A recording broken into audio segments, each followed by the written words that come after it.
Well, what's going on, Cardinal Nation?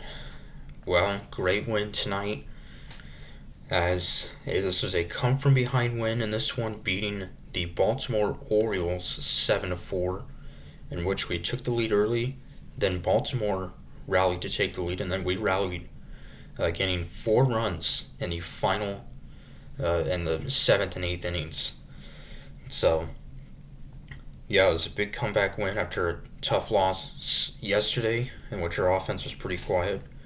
And this Orioles team has the highest ERA in the American League, the second highest in all of baseball, behind only the Colorado Rockies, who are on pace to uh, lose 130 games.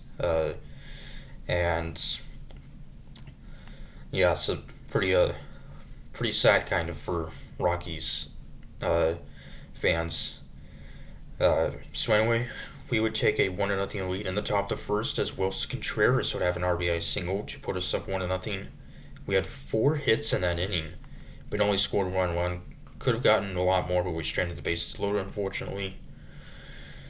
And then we would take a 3-0 lead in the top of the second. Lars Nootbaar, a 2-run home run to put us up 3-0 for Nootbaar, his 8th of the year.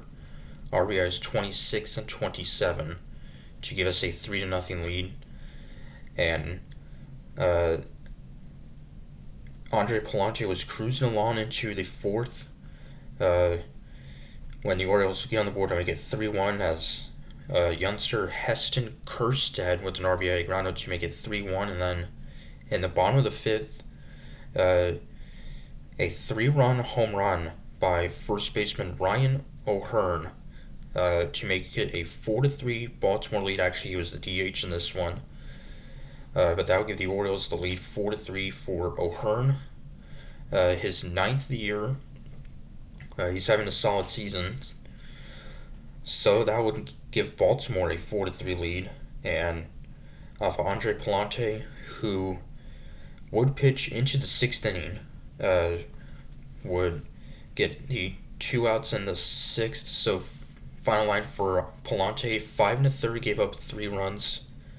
4 runs, 3 of them earned, would strike out 7. And yeah, so it wasn't a terrible outing for Palante. And then Steven Matz would come in relief and would throw an inning and a third, scoreless. And he would get the win in this one. Mason Wynn with an RBI single to tie it up 4-4, scoring Victor Scott. And then a scoreless 8th inning from Phil Maton, and Nolan Arenado would give us a 5-4 lead with a solo home run. His 6th of the year after missing yesterday's game, basically just resting from that kind of scary moment he had in Sunday's game, in which he made a kind of a game-saving catch, but he landed in the netting at Busch Stadium in one of the seats, basically. Nolan Gorman would then have a triple, and then Jordan Walker with an RBI triple to put us up 6-4. So how about that? Back-to-back triples. Lars Nootbaar then walk, and then Mason Wynn with an RBI single to put us up 7-4.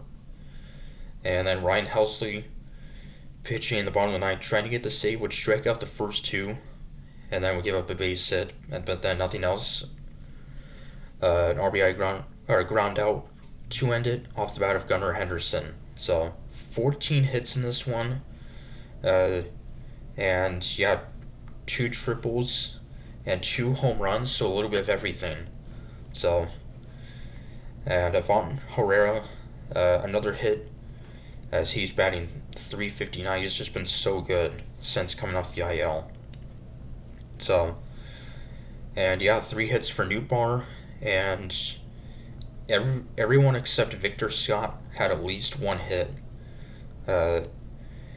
We had 5 guys in our lineup have at least 2 hits. So big day for our offense. So now we can look to win the series tomorrow night, as it'll be Miles Michaelis getting the start. He's been really solid his past couple starts against left-hander Kate Povich for Baltimore. So, uh, and yeah, final game before an off day Thursday, and then we go to Texas to face the Texas Rangers over the weekend. So till uh, Wednesday, kind of saying, go Cards.